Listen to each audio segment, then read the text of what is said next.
Welcome to the next episode of Future Focus CXOs.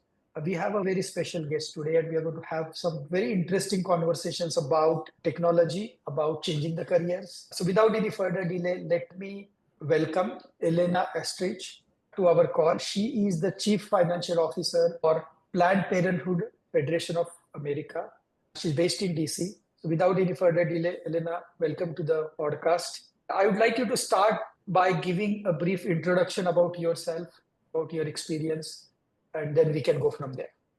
Sure.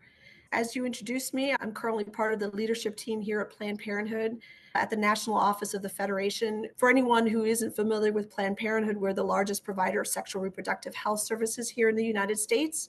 And our mission is to provide accessible, high-quality sexual and reproductive health care, education, and advocacy. And we do this by empowering individuals through education and advocating for policies that advance reproductive freedom and health equity. I actually have been through a variety of different industries. I actually started my career after college going into management consulting, where I worked in practices focused on supporting Office of the CFO. It was the early days of FP&A. We called the practice Financial Management and Business Analysis Practice. And then after a while, you get tired of traveling 50 weeks a year, living out of hotels and airlines and rental cars. And I moved into industry. I had the great fortune to be hired by Pillsbury, as in the Doughboy. It was announced shortly after I started that we would be acquired by General Mills. So worked in the acquisition of Pillsbury by General Mills, and then was asked to stay. So I did several rotations through the finance organization at General Mills. I then moved over to Thomson, where it was announced shortly after I started that we would be acquiring Reuters. So I was part of the acquisition of Reuters by Thomson, but I specifically worked in West Legal Ed. So if you've ever seen Law and Order and seen the books behind the judge, automating all of that, as well as West Legal Ed, Westlaw, Barbary, the bar exam prep, and the continuing legal education classes. Then over the last 10 to 12 years, I've been in the association not-for-profit space, where I started as a chief financial and accounting officer for a national security and defense think tank here in Washington, D.C., and then was the CFO of the American Coatings Association, representing the $30 billion paints, coatings, and adhesives industry. Now, over the last 2 years, I've been with Planned Parenthood, focused on equipping the finance team with the skills, tools, and strategies needed to become true strategic business partners across the entire enterprise. So a little bit of consulting, a little bit of time in industry, and now time in the not-for-profit space. It seems like you had a couple of shifts in your career path. Can we talk a little bit about what was the driving forces in each of these career shifts? I graduated from the University of Pennsylvania for the Wharton Business Program. And I would say everybody at the time in the early 90s thought going into investment banking was the way to go. You work your 90 to 120 hours a week, you make bank, and then in 2 or 3 years, you either stay or you get out and do something more entrepreneurial, or you go into industry. And the path that opened up to me was in consulting. And I really thought that was a great way to learn a variety of different industries, get a chance to work across a variety of different clients. And even within consulting, I actually started my career in the energy. I was part of the tail end of deregulation and energy companies having to think more like a regular business, then worked in consumer products, then worked in government. So I had a chance to really see a wide swath of finance and operations at a variety of different clients. These companies in Minnesota spent a lot of money trying to bring top-end MBAs and business folks into Minneapolis, and then they have a hard time pushing them back out because there are so many great opportunities and it's a great lifestyle. But I did do an expat assignment and decided when I got back from that expat assignment that I wanted to be closer to family and leave a very nice environment in Minnesota and moved to the East Coast to be closer to family. So that's where I landed here in the DC area. And if you're not in government, you're in defense. And if you're not in defense, you're in the association not-for-profit space.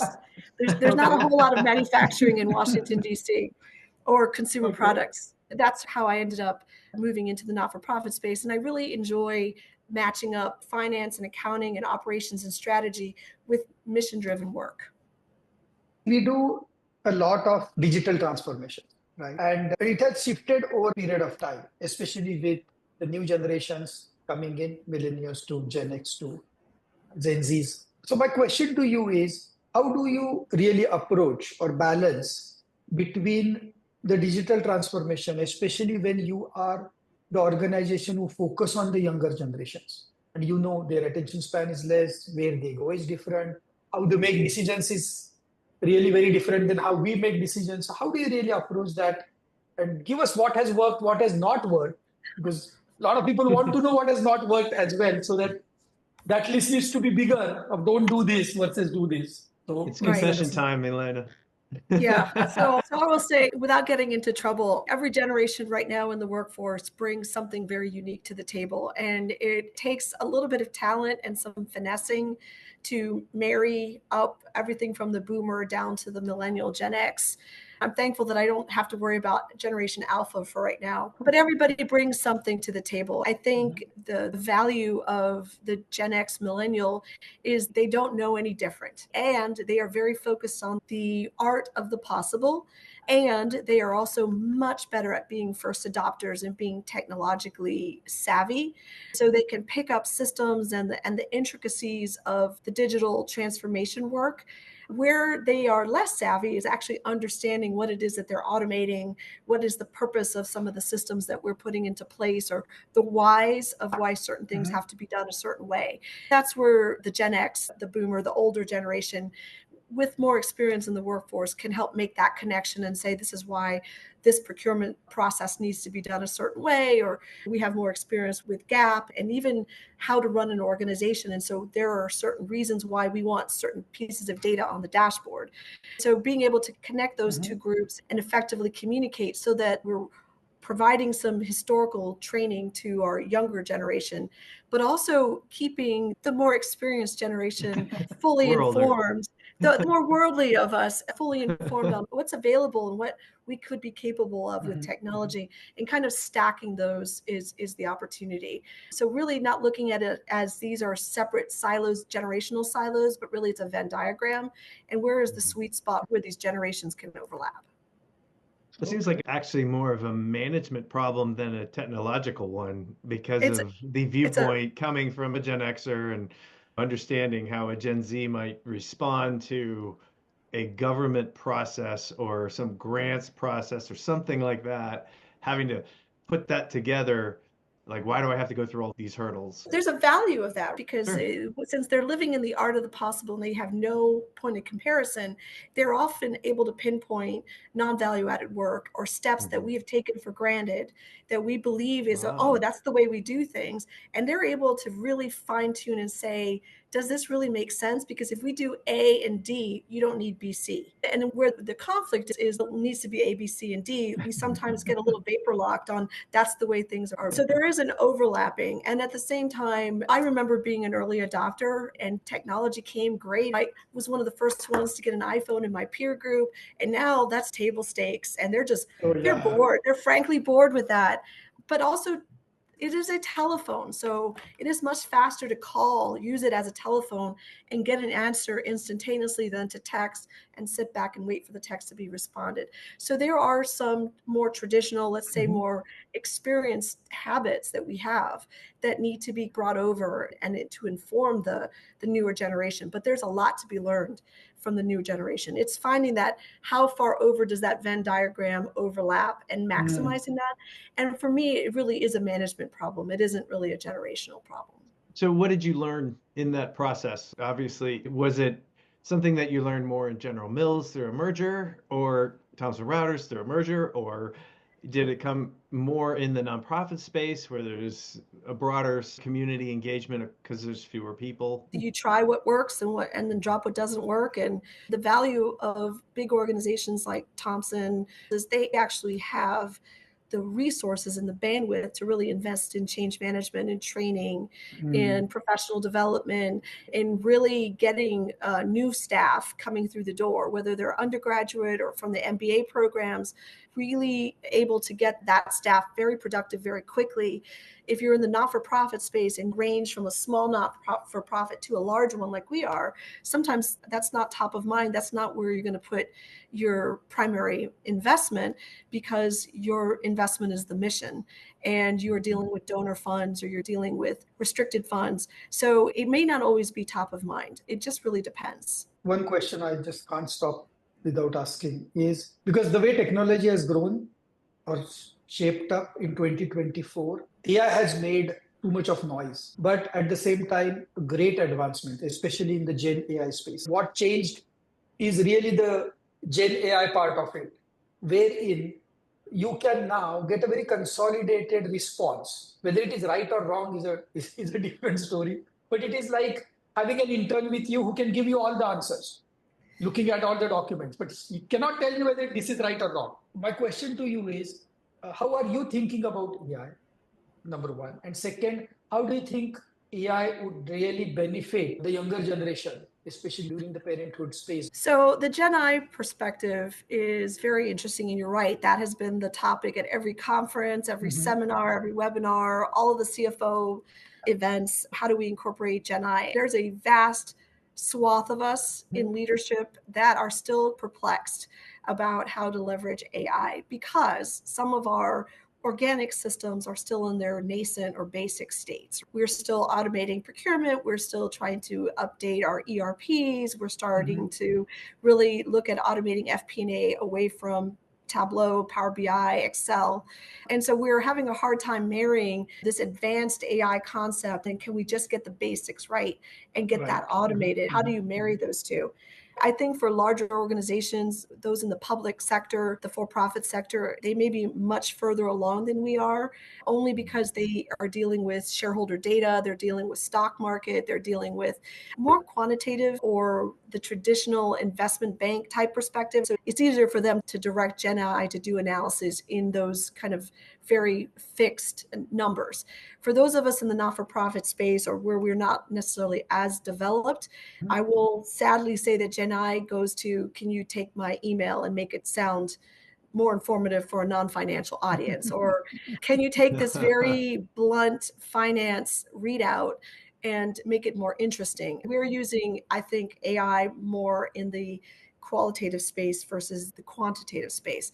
Now, that's the way we're using it right now. I think we're still separating AI from RPA and machine language or machine learning because we are still trying to get from Excel to something that is automated and integrated that we can trust the data. I think once we get more stability in that core technology functioning well, then we'll have more bandwidth and space to think about how AI can support us beyond just RPA and ML. So how do you think it will help your community? And if yes, what may not be even in 2025, but what are some of the use cases? I think being able to take a look at historical patterns and being able to extrapolate based on some inputs where some scenarios would go, allowing us to just see what we're missing. Sometimes as humans, we can read patterns very differently than when you have technology trying to read the pattern.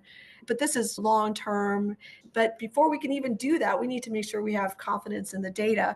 One of the problems that we are facing is that we have so much data and what is relevant and what is not relevant. And I think that goes a long way to whether or not the output is something that's credible is obviously garbage in, garbage out. Part of going from manual to automated or manual to semi-automated is making sure that we are really investing in the right data and not just all the data. It's very tempting to aggregate data and just hoard it like a dragon with gold and just say, I have more data, and more data means better outcomes. And that's not always the case. Until we figure out what the right data is and then have trust in it, then we can start doing things like extrapolation of scenarios, worst case scenarios. What do we not factor in? Being able to benchmark across others in our industry or outside of our industry, things like that. Great. Yeah, data has been the foundation of everything. And one very interesting article I read over the weekend was that which companies would truly benefit or adopt Gen AI. They said the industries which are very strictly regulated, like the finance industry and healthcare industry, they do have good quality data because for regulatory purposes they had to, and they might leapfrog more than companies like retail, where I think the customer data is almost everywhere. The other thing is we have HIPAA issues, we have cybersecurity issues and concerns, and we have a lot of bad actors who would love to be able to get inside our organization to misuse data that they can get from us. The other part of this is we don't necessarily, and not just Planned Parenthood, but from what I understand from so many of the sessions that I've been to and the seminars and the conferences, that there are a lot of organizations that just don't have an AI policy in play. And until you have a really good policy where you have the left and right boundaries and top to bottom boundaries set, it's a little bit difficult to figure out what you can do with AI and what you can't. I think from what I've seen, those that have been able to bring AI inside the firewall and protect their data, and who have much more regimented data, like the investment community, the banks, maybe some retail. I hate to use the word nebulous, but for those of us who don't really have widgets or SKUs, tangible output, it's a little bit more difficult to envision AI use cases. Let me ask you, you seem to have a lot of outside pressure. How do you, aside from just obviously that helping you formulate an AI strategy or AI policies, but in general, how does that affect when you're under constant pressure, also being high profile?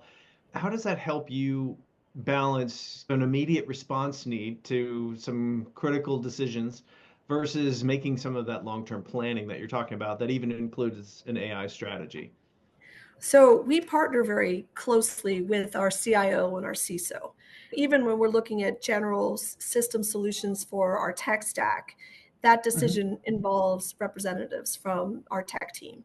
So we're not on new technology without alignment with our CIO and really doing a security review and understanding how everything is. I'm also, as a CFO, not going to invest in something in our tech stack that doesn't integrate or align with what we have existing, because it's much more expensive to try to force an integration than something that might be more organic or easy to integrate.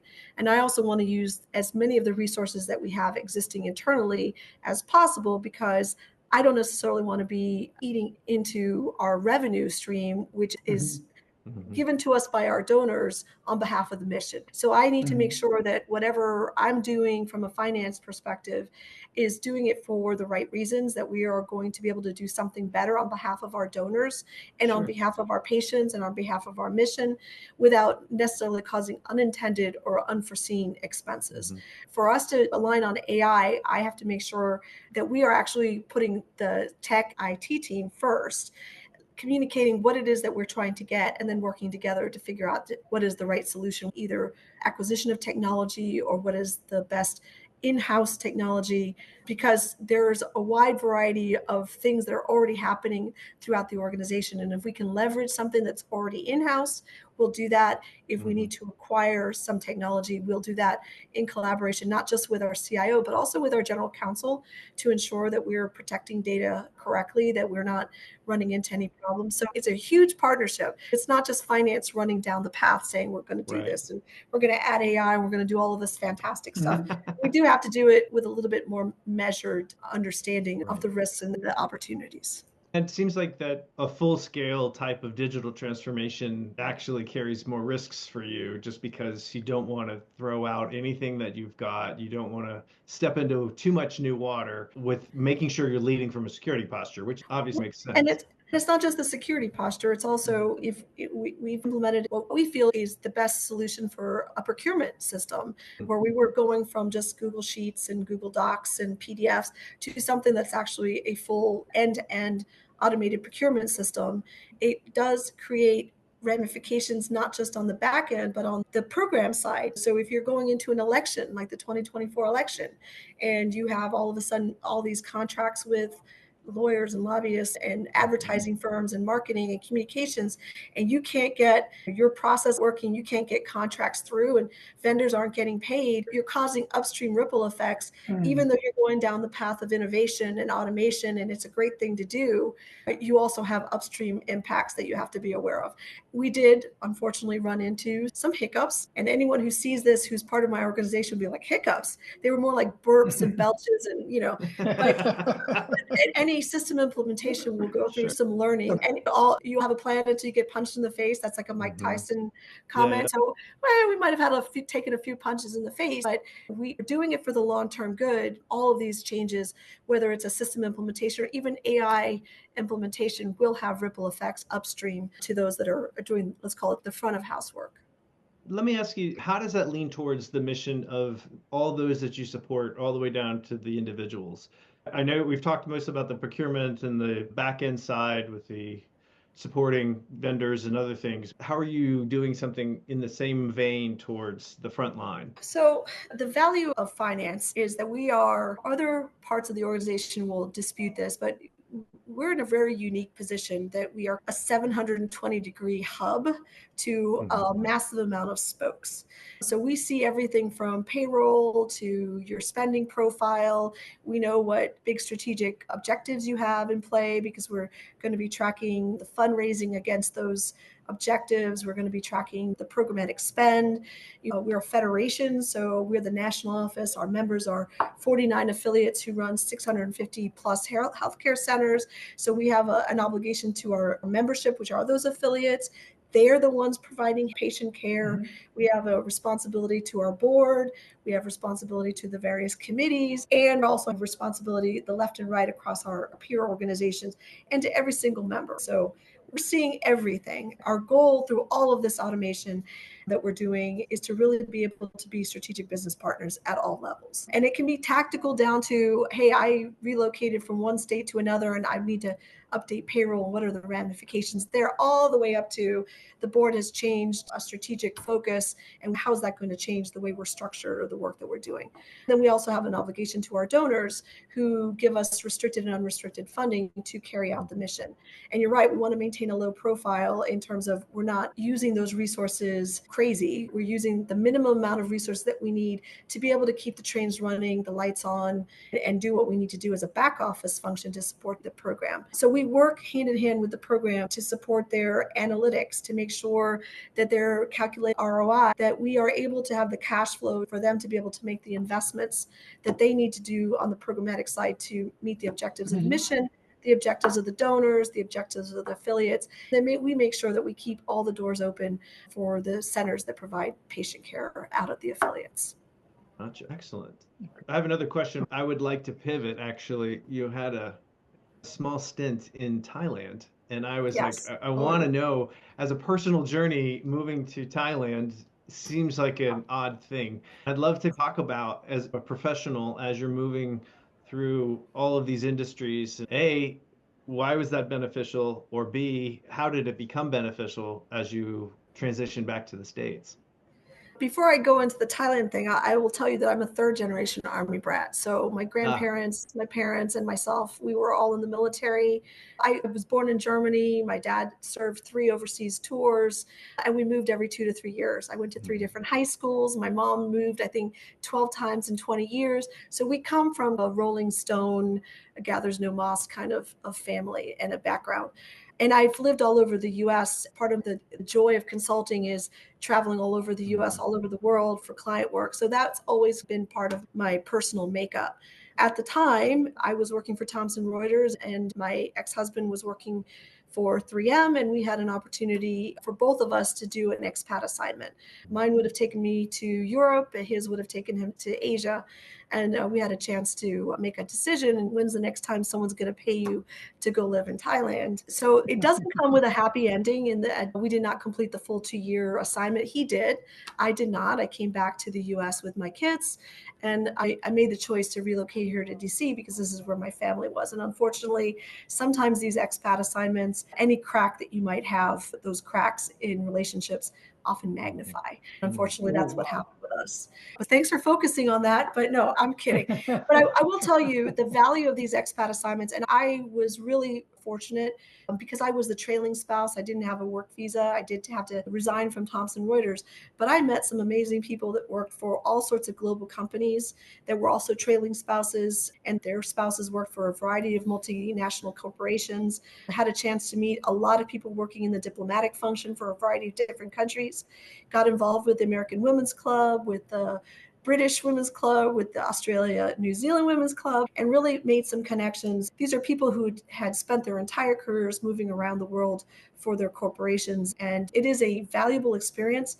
My kids had a chance to go to an international British school in Thailand, something that they may not have been able to do if we'd stayed in a Minneapolis suburban school. Now we're in the DC area, and my kids go to Fairfax County Public Schools, and they've had the opportunity, by virtue of the environment that we're in, with so many expats, so many diplomats, so many military kids, of really being in an environment that is very global, very multinational, very multi-ethnic, very multi-language. That is something that I had growing up. And while we didn't globetrot around the world, they've at least had a portion of their life where they've been focused on thinking outside of the 50 states and the geographical borders. And they've become world travelers. So we try at least once a year to go abroad, and I spend more time buying experiences for them versus buying them things. So whether we go to Spanish-speaking countries so they can practice their Spanish, or Italy or England or Japan or Mexico, wherever we go, it's an opportunity to really imbue them with the fact that we are global citizens and we have to have some experience and some knowledge beyond our border. Excellent. I had an amazing experience in Thailand. I did too. I love the food. I'll tell you, I walked everywhere. I had a special map that told me where all the different streets, what all the markets. I went to all the wet markets. I went to all the Watts. I went to all the shopping. I joined a group that did off the beaten path tours for expats that would take you to the orchid farms, the rice farms. We went to Chiang Mai. We worked with the elephants. We worked with all sorts of things. We worked with the Operation Smile. Got scholarships out to girls to get them into the university and get them beyond just the 6th grade education. It was a phenomenal experience. Unfortunately, my marriage did not survive that trip, but I will say, when people get a little bit sad about that, happy marriage ends in divorce. So it was what it was, but I wouldn't trade the experience, because I learned the language, and they were really surprised that this white foreign woman would be talking to them in Thai, and Madame, you speak Thai, and they would speak to me in English, and I would have to respond to them in Thai, and they would correct me on my pronunciation. I wouldn't have traded that experience. No matter what happened, that experience was once in a lifetime, and I really value it. I'm thoroughly impressed. I met people from all over the world, and they actually teach Portuguese and Mandarin and everything, and they still couldn't learn Thai. And they were like, I live here, and it's easier to learn Mandarin than it was Thai. It's a very tone nuance. And sometimes you're talking about rice, and they're like, why are you talking about chicken? And then I have the tone wrong. Okay, all right. Yeah, there was one word, I think one of the drivers was telling me, had 5 different meanings, and none of them were similar. But it was just a pronunciation sound. Yeah. Like one was And the cow, tone. one meant Cow? one was like cow meant Cow. white, one meant the color white. It's the same word. It's the same. I was like, that's amazing. Seriously, because even though I come from a Southeast Asia world where culture and like we have 38 different languages and I don't know how many dialects we have in our country. And I stayed in Singapore for 6 years. I did realize the same thing, that I felt so much of cultural difference, language difference, which I thought I'm used to. It won't surprise me, but it did. To your point, because some of our languages are also depends upon how you say the word, the meaning depends upon it. It's not about the word, it's about how you say it. But I think one of the best parts is that the Thai people are so friendly, and they're so curious. They found it not only surprising that this Farang would be speaking Thai, but that I would be so emphatic, and I would have my best conversations with taxi drivers, because I would tell them where I needed to go and they would correct me, or they'd be so curious. And I learned so much more being able to just talk to regular people and come out of that kind of ivory expat tower and really eat where they eat, go shop where they shop. And they were just so surprised. The surprise lends it to, let me show you something else and let me take you here. And I learned infinitely more by being accepting of the fact that I stand out like a sore thumb and maybe my accent isn't that great. But the respect that you gain by showing your vulnerability to do that led me and my children to have some experiences that we would normally never have had if we had just stayed in our pat towers. So good. Thank you for that. Thank you for sharing that. That was asking Insight. for some vulnerability there, but those are really important, valuable lessons to understand how to lead others. I think that's probably one of the reasons you're more successful is there's a willingness to go and understand the technical aspects of a role, but then the what it takes to get people to come along.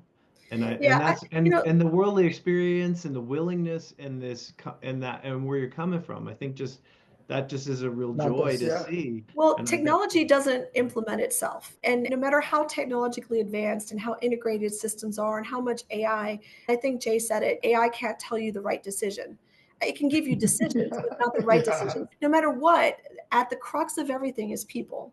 And I know that sounds a little bit trite, but you still need a human to Mhm. take these multi scenarios and these analytics to make sense out of them and put that human narrative, and then to be able to communicate it in a way that everyone will understand, whether it's a Gen X, a millennial, or the president, or someone on the line who needs to understand what's going on. At the end of the day, the core of all of this is still going to be people. So people are really stressed out right now about the future of AI and it's going to engineer me out of a job. It's only going to engineer the work that you don't want to do. We're going to be switching from all this tactical stuff that just keeps us busy with our heads down, clickety clacketing on our keyboards. And it's going to allow us to have the space to integrate with each other as human beings to make good decisions for the good of our organizations, of our staff, of our shareholders, of our mission.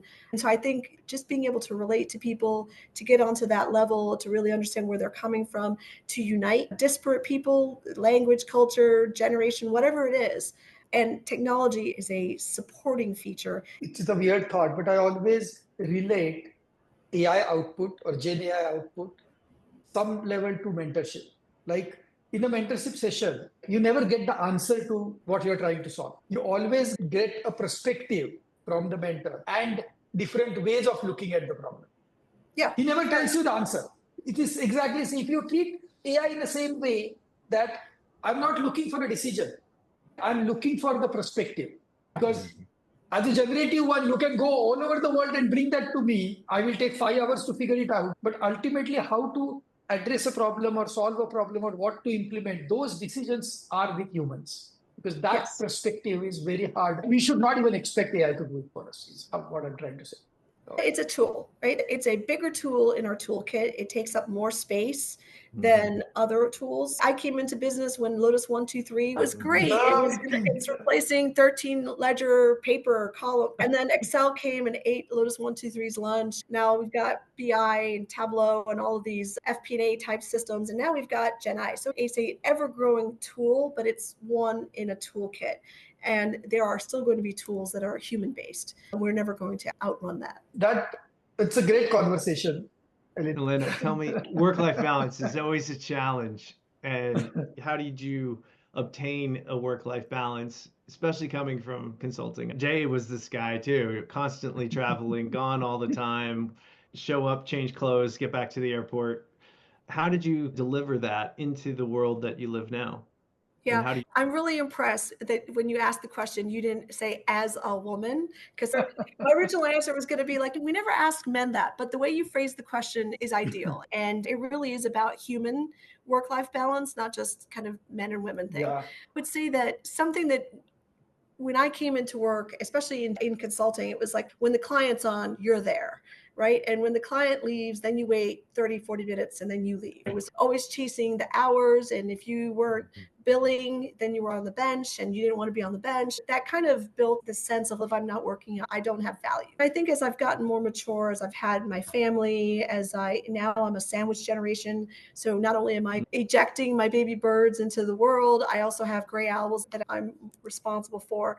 And COVID was a huge eye opener on where priorities needed to lie. And it was a great reset for figuring out that it's not work-life balance, it's balancing work with your life. And I would say that really important part of here is to protect boundaries, right? Also be realistic. So I know that I have not been able to go to every kid activity, especially if they're in the daytime. Maybe the after school I can do more.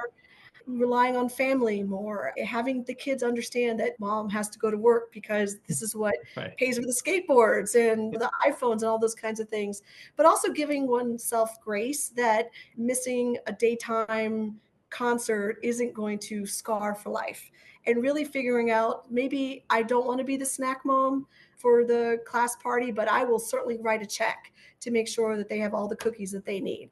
I do protect my boundaries. So when I'm home, it's sometimes a little bit more difficult depending on what's happening in the world and what's happening in the office. But I let my team know that when I'm off, I'm off. And unless someone's dying or buildings on fire, I hire really strong team members and I trust them to make decisions. They're not curing cancer, they're not performing brain surgery. So when I am out, they know what their left and right boundaries. I trust them to make decisions. So when they're on PTO, when they have children who are sick, when on their weekends, I try not to impose on them. And I hold PTO sacred, whether it's mine or whether it's anybody on my staff. That and being realistic, that I would rather check than volunteer sometimes, and that's okay. You made a very brilliant point, because these things, protecting your boundaries and having a work-life balance or having balance of work in your life, comes from top down. It Yes. doesn't really go bottoms up. Because as a leader, if we really respect that somebody has taken time off, so we are not going to reach out to him unless really there is a fire. Yeah. Because there are smart people who can handle it. I spoke about the military background, and as I went to college on a 4-year ROTC scholarship, and one of the things they do in preparing you to become an officer, where you're going to have to lead people, is you have to take care of your troops, but you are no good if you haven't had a sleep, if you haven't eaten. We see this when you fly a plane. They tell you put your mask on first before you put anyone else's. The key is to remember to put everybody else's masks on too. You read books like Simon Sinek's Leaders Eat Last. You still have to take care of yourself. I hear all the time, my peers, I don't have time to take vacation. That sounds like a you problem. That sounds like something organically in your organization, or people who say, I've accrued all my vacation and I'm not able to take it. That sounds like your boss's problem too. That sounds like a failure of leadership, to make sure that not only are the leaders well rested and able to make smart decisions, but your staff cannot be run so ragged that they aren't taking the time to recharge themselves. So it's a personal problem as well as a management problem. We learned this through COVID, that if we take self-care, if we focus on pressure out of the valve, that people are much more productive, they're much more creative, and they're much more loyal and likely to stay with our organizations, versus finding better environments where they can have life-work balance versus work-life balance. Great. That brings to my very important question. You reflecting on your journey, and you spoke a lot about it. What advice would you give, especially to other individuals who are looking at building a career as you have built, getting to that C-suite, because everybody has a dream of getting to the C-suite. It looks glorious to go there because mountains are always prettier on the other side. With this turbulent situation, with so much of AI coming in, COVID has happened, which has actually changed us forever. It was just a pandemic. It has actually changed our thought process and our things forever. So what advice would you give somebody who wants to build a career similar to yours?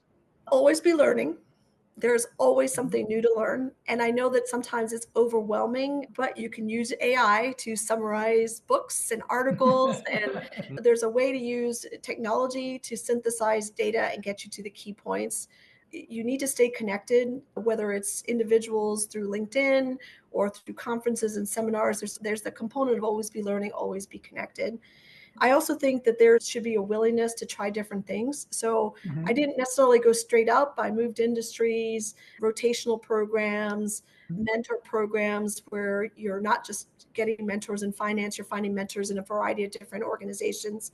Being really curious about what else is out there and what else other people are doing. To me, still the most important machine we have is the human brain, and really filling it with the right things and letting go of the things that just don't matter. There's a lot of things that take up brain brain space that we worry about and we just need to let it go. And just focusing on improving, learning new things, and being realistic that sometimes it does take your 17-year-old son to figure out how to work the new upgrade on your iPhone, or your 26-year-old analyst in your organization who really has some very bright ideas about doing things more efficiently and faster, more effectively, and just being open to learning wherever it comes from. Great advice. Thank you. Thank you so much. It was a pleasure having you on the podcast. Yeah, absolutely. And this was a lot of fun, and we'd love to do it again.